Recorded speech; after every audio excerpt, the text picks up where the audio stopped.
Olá, meus caros e honrados ouvintes, tudo bem? Sejam bem-vindos ao sexto capítulo desse fantástico livro de Geoffrey Blainey, Uma Breve História do Cristianismo, que sem mais delongas já começa assim. Ari foi um pregador egípcio que, em andanças pelas cidades, atraía multidões no século IV. Conta-se que, embora falasse baixo, era ouvido perfeitamente por todos. Impressionadas por seu modo de agir e sua sinceridade, as pessoas não esqueciam facilmente sua aparência. Alto, de fisionomia séria. Entre seus seguidores em Alexandria havia trabalhadores do cais e 700 virgens, quase todas ex-seguidoras de outros pregadores. As mensagens que Ario transmitia aos ouvintes não eram comuns no ano de 319. Desafiando a ideia central do cristianismo, ele sustentava que Jesus, embora filho de Deus, não era igual a ele. Ario colocava Cristo muito acima de qualquer ser humano que já tivesse pisado a face da terra. Além de acreditar que Deus e Cristo compartilhavam natureza e sabedoria, no entanto, afirmava que Deus, em sua majestade e perfeição, ocupava um degrau acima de Cristo na escala divina. Na escada divina. Estudando o início da criação, Ario concluiu que Deus era eterno, mas Cristo não. Seus argumentos atacavam a doutrina cristã, segundo a qual Pai, Filho e Espírito Santo formavam uma trindade perfeita. Conforme o raciocínio diário, o poder que Cristo possuía de perdoar e salvar não era o mesmo de Deus. Muitos bispos se opunham instintivamente às ideias de Ario. O cristão típico tinha sido ensinado a ver Cristo não somente como divino, mas como igual a Deus. E essa era uma das razões que tornavam o cristianismo tão atraente. O questionamento de Ario quanto à exata combinação de humanidade e divindade encontrada em Cristo caiu como uma bomba. Ario presumia que as pessoas compreendiam e amavam Cristo com mais facilidade por vê-lo como ser humano. Ele se unira a coletores de impostos e prostitutas, a excluídos e oprimidos, e Ario acreditava que esse aspecto de humanidade devia ser mais enfatizado do que o aspecto de divindade. Em uma análise mais apurada, o centro da disputa parece estar em uma questão de intensidade. Em teologia e política, porém, posições que estejam a 10 graus de diferença podem parecer aos olhos de adversários estar a 90 graus. Para um observador externo, ambos os lados da disputa apresentavam argumentos válidos. Os adeptos da Igreja Ortodoxa acreditavam que Cristo e Deus eram iguais, e que discutir uma situação contrária só serviria para desmerecer Cristo. Ario acreditava que Deus era importantíssimo, e em suas palavras, supremamente único. Então, por que considerar Cristo como seu igual? A discussão ultrapassou as fronteiras do Egito. Todo mundo parecia ter uma opinião sobre aquele tema tão controvertido. O imperador Constantino foi chamado a interferir, e a decisão tomada por um governante poderoso, que nem mesmo era batizado, a respeito de uma questão de alta teologia, representava uma enorme inovação na história do cristianismo. Até então, os líderes cristãos tinham procurado resolver entre eles suas desavenças. Aos olhos de Constantino, as disputas constantes, além de inconvenientes, criavam uma fonte de divisão do império. Ele exigia a unidade da igreja, da qual era protetor. Então, no ano de 325, decidiu reunir todos os bispos em Niceia, hoje Iznik, que ficava perto de Constantinopla. Infelizmente, talvez pela surpresa do convite, somente compareceram os bispos da parte oriental ou das regiões próximas. Dos 250 presentes, apenas 5 vinham do ocidente. Entre eles, incluíam-se 2 diáconos enviados pelo próprio Papa, incumbidos de apresentar a visão dele sobre o assunto. E bispos de Cartago e Milão, 2 das cidades cristãs mais importantes da parte ocidental do Império Romano, o grupo dificilmente poderia ser considerado representativo da igreja como um todo. Jamais se saberá, com certeza, o que aconteceu nos bastidores das discussões sobre questões de tanta importância, tanta relevância, mas o resultado foi a rejeição da teoria do diário. Os bispos reunidos declararam que Cristo e Deus tinham a mesma matéria. Em resumo, Cristo podia ser considerado igual a Deus, para todos os propósitos e intenções. O imperador deve ter influenciado para garantir a unanimidade. Ele fazia questão de união, mas o coração dos presentes não estava unido. A, a satisfação também não foi unânime entre os líderes cristãos, que, não tendo participado do encontro, só souberam da decisão depois que a notícia atravessou terras e mares para chegar a eles. Ário não apenas foi derrotado, mas caiu em desgraça, sendo obrigado a partir para o exílio na Ásia Menor, assim como vários de seus poderosos simpatizantes. Quando afinal voltou a Alexandria, viu-se impedido de participar da Eucaristia por um de seus principais antagonistas, o bispo Atanásio. Mas nem tudo estava perdido para o enfraquecido Ário. Ele conservava seguidores, alguns explícitos, outros discretos. O bispo que batizou o imperador Constantino no leito de morte, em 337, revelou-se simpatizante de Ário. Daí, há alguns anos, o novo imperador, filho de Constantino, fez a mesma revelação, embora Ário já tivesse morrido. Os bárbaros e a Bíblia.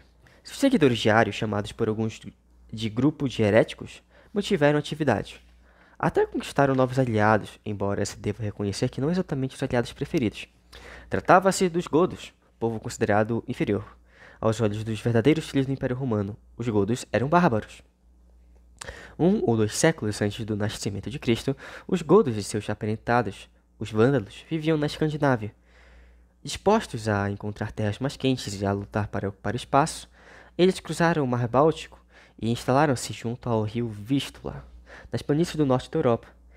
Em outra mudança, os godos orientais, ou ostrogodos, encaminharam-se para o sul, em direção à Ucrânia e ao rio Dnieper, de onde vieram a mudar-se novamente em direção a Constantinopla, em busca de terras ainda melhores. Mais ou menos na mesma época, os godos ocidentais transferiram-se para mais perto da França. Não se sabe ao certo quantos godos participaram dessa movimentação. Provavelmente não chegavam a 250 mil. Os godos possuíam um idioma próprio, com vários dialetos, mas não tinham escrita. Um monge chamado Ulfilas, cuja intenção de oferecer àquele povo acesso à Bíblia, criou um alfabeto para a linguagem gótica, em que a maior parte das 27 letras foi tomada emprestada do grego clássico, então passou a traduzir a Bíblia. Os godos e os vândalos eram simpáticos à versão ariana do cristianismo, a heresia de Ário, como ficou formalmente conhecida.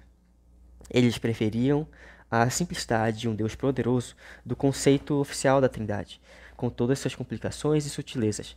Depois do ano 400, as doutrinas arianas conquistaram mais adeptos entre os godos e os vândalos do que em outras regiões do Império Romano. Agostinho do Norte da África. Na costa da África, voltada para o mar Mediterrâneo, a igreja gozava de imensa vitalidade, com todas as controvérsias que isso frequentemente acarreta. Na região ocupada atualmente por Tunísia e Argélia, havia uma área de grande potencial econômico e estratégico, em especial em torno de Cartago, então uma das maiores cidades do mundo ocidental. No ano de 350, aquela região rica em plantações de grãos e frutas talvez tenha abrigado uma proporção maior de cristãos do que qualquer outro local do império, inclusive Roma. Nenhum africano exerceu mais influência sobre o cristianismo do que Agostinho.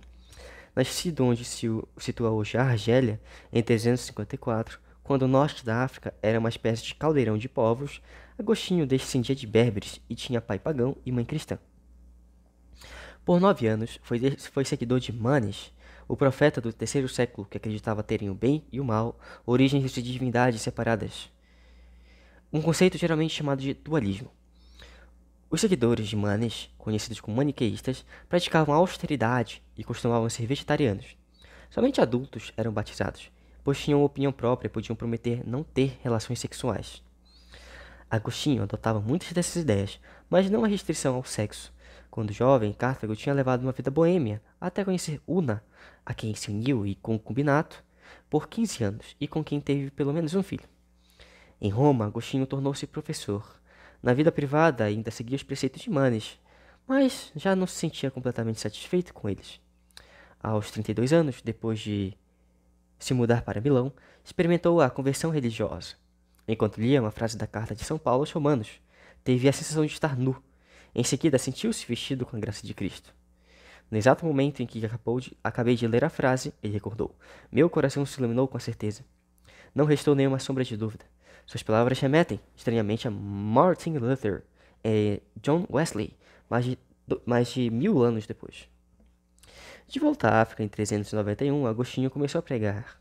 Verdadeiro mestre das palavras, sua fala parecia música. Ele se tornou um bispo da cidade de Hipona. onde se ocupava em presidir reuniões, transmitir ensinamentos aos jovens membros da congregação e arbitrar disputas religiosas. Teve tempo também para escrever longos manuscritos, cartas e sermões, inclusive os 13 capítulos de suas confissões. No entanto, como não escrevia em grego, pouco foi lido nas regiões situadas na parte oriental do mundo cristão. Agostinho refletia uma cisão que, aos poucos, se instalavam na cristandade. Apesar de viver em terras africanas próximas a Roma, aquele cristão de ideias brilhantes e ousadas era com frequência ignorado no Oriente. Agostinho contava com vários escrivãos para anotar os textos que ditava às vezes tarde da noite, enquanto caminhava pelo cômodo onde estivesse. Entre os conceitos teológicos elaborados por ele estava a predestinação, uma teoria que ficou bastante conhecida mais de 1000 anos depois, nos escritos de João Calvino, do primeiro grupo de pastores protestantes de Genebra. Agostinho acreditava que Deus sabia com antecedência o que aconteceria na vida de todos os cristãos. E, no fim, em especial em essência, a infalibilidade de Deus previa que quem iria para o céu ou o inferno, ao passo que nenhum bispo teria condições de prognosticar quais membros da congregação seriam salvos. Os últimos 30 anos de vida de Agostinho foram repletos de acontecimentos perturbadores. O antes poderoso Império Romano desmoronava, tornara-se extenso demais e não conseguia levantar recursos necessários ao patrulhamento de suas longas fronteiras. Muitos de seus soldados eram recrutados nas regiões fronteiriças a serem patrulhadas. Na verdade, para tentar defender suas fronteiras dos bárbaros, o Império Romano integrava outros bárbaros a seus regimentos. Além disso, estava cercado por muitos povos nômades, vândalos, hunos, godos, que invadiam as regiões mais desprotegidas. Essas regiões vulneráveis viviam sob as ordens de Roma, e não de Constantinopla. Alarico, rei dos visigodos, invadiu a península da Itália em 410 e em 410 chegou a Roma. A cidade onde Agostinho pregava e produzia seus escritos foi sitiada 20 anos mais tarde. De quem é o trono? Cristo em Ravenna. Os invasores que chegaram das margens distantes dos rios Renos e Danúbio não eram tão bárbaros quanto imaginavam os romanos. Embora tolerasse as ideias dos cristãos que habitavam a parte ocidental do Império Romano, os recém-chegados carregavam as opiniões arianas acerca de Deus e de Cristo. Dominando boa parte da França e da Itália, praticamente todo o território hoje ocupado por Espanha e Portugal, além das populosas partes centrais da costa norte da África, e os ostrogodos, visigodos e vândalos pareciam a ponto de tornar dominante na parte ocidental da Europa sua visão do cristianismo. Os arianos não eram missionários fervorosos, e, quando seu domínio militar entrou em declínio, o mesmo aconteceu com sua influência religiosa. Godos e vândalos perderam a força quando sua doutrina ariana perdeu o controle das cidades e igrejas ocidentais. Criticados por quem apreciava a civilização romana e lamentava seu desaparecimento, foram chamados de blasfemadores pelos cristãos mais diligentes. Até suas obras de arte foram destruídas. Existe, porém, uma cidade italiana, Ravenna, onde a visão ariana de Cristo milagrosamente sobrevive em forma de arte. Base naval de enorme importância desde os tempos de Cristo, Ravenna havia substituído Roma como capital da parte ocidental do Império Romano no início do século V, de 493 a 540, quando foi capturada por Teodorico. Ravenna esteve sob a autoridade de monarcas e bispos arianos, apesar de muito mais antiga do que Veneza e Florença, atualmente destinos preferidos por turistas e amantes das artes. Ravenna recebe poucos visitantes, relicário da arte produzida nos primeiros tempos do cristianismo. A cidade guarda mosaicos maravilhosos, criados durante os tempos áureos dos romanos, dos bizantinos e, sobretudo, dos arianos. Na cúpula do pequeno, mais alto, o batistério ariano, construído com material local por volta do ano 500, vê-se um mosaico brilhante no qual Cristo é batizado por João Batista. Na cena, Cristo está em pé, de frente e nu. Seu pênis fica meio escondido pelas ondulações da água. Ele aparenta ter entre 16 e 18 anos, forte sem ser musculoso, e seus cabelos não são tão longos quanto nas imagens produzidas mais tarde por numerosos artistas ocidentais. O rosto sem barba e nada divino parece relaxado, tranquilo, bonito mesmo. Reunidos em círculo, logo abaixo, parece relaxado, tranquilo, bonito mesmo, perdão. Reunidos em círculo, logo abaixo aparecem os apóstolos, bem vestidos e de barba, todos transmitindo um ar de mais autoridade do que Cristo, talvez por terem mais idade e experiência. O belíssimo mosaico, hoje em dia superior a 1500 anos, parece humanizar a figura de Cristo, como sinalizando simpatia pela doutrina ariana.